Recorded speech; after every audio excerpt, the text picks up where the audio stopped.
Hello everyone, children.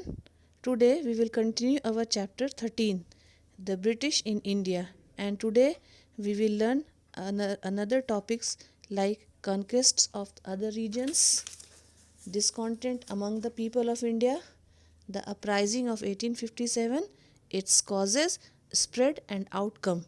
So let's begin with the conquest of other region. The British gradually took control of India. They introduced various policies which established their supremacy in India.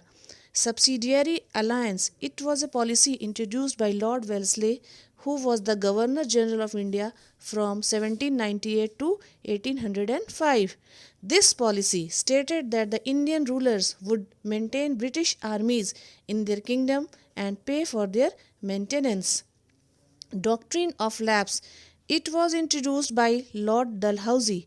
It stated that if a ruler or a king of a state died without a natural heir, that state would be taken over or annexed by the British. The British were quick to realize that Indian kingdoms were divided and embroiled in conflict with each other. British took advantage of this situation and used the policy of divide and rule. In order to conquer a number of these kingdoms, however, a few strong kingdoms like Marathas, Mysore, and Punjab stood in their way of absolute dominance. The British engaged them in several wars over the years. However, they were ultimately defeated and annexed by the British.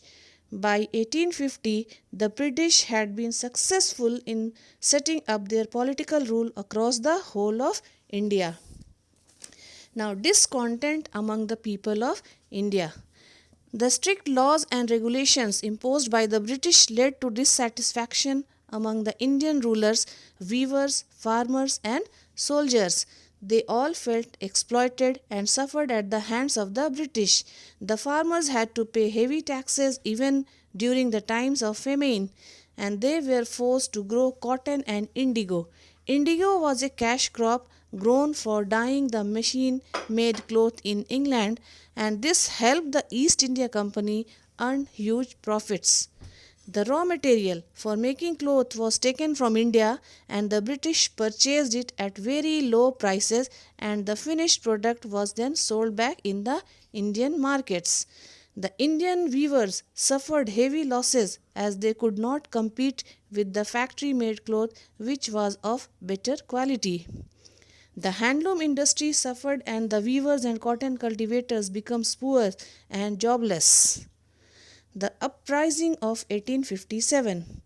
Besides the farmers and weavers, the Indian soldiers were also dissatisfied. The anger of Indian soldiers was collectively expressed in the uprising of 1857. This is also known as the Revolt of 1857. Now, the causes. The Indian soldiers were extremely unhappy because they were treated unjustly by the British officers, and they were not promoted and were also paid less salaries as compared to the British soldiers. However, it was the introduction of the Enfield rifle that finally led to the revolt. To load this rifle, the soldiers had to bite off the outer covering of the cartridge. It was rumored that the cartridge was greased with the fat of either cow or the pig. This hurt the religious sentiments of both the Hindu and the Muslim soldiers. The soldiers refused to use these bullets and revolted against the British, and the revolt started on May 10 in Meerut. Now, the spread. The soldiers in Meerut shot down their British superiors and took over Meerut. The revolt then spread to Delhi, Kanpur, Lucknow, Jhansi, and other parts of India. Many leaders such as Nana Saheb, Rani Lakshmibai, Begum Hazrat Mahal, and Tatia Tope led the revolt in different regions of India.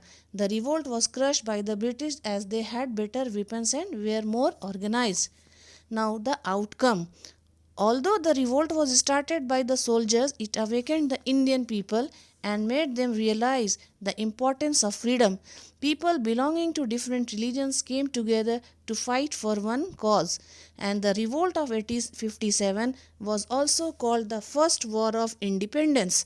The revolt led to the downfall of the English East India Company, and the administration of India came directly under the British Crown. Queen Victoria was declared the Empress of India, and Viceroy Lord Canning was appointed as the Governor of India. Okay children, rest of the topics we will learn in our next session. So till then, take care. Goodbye.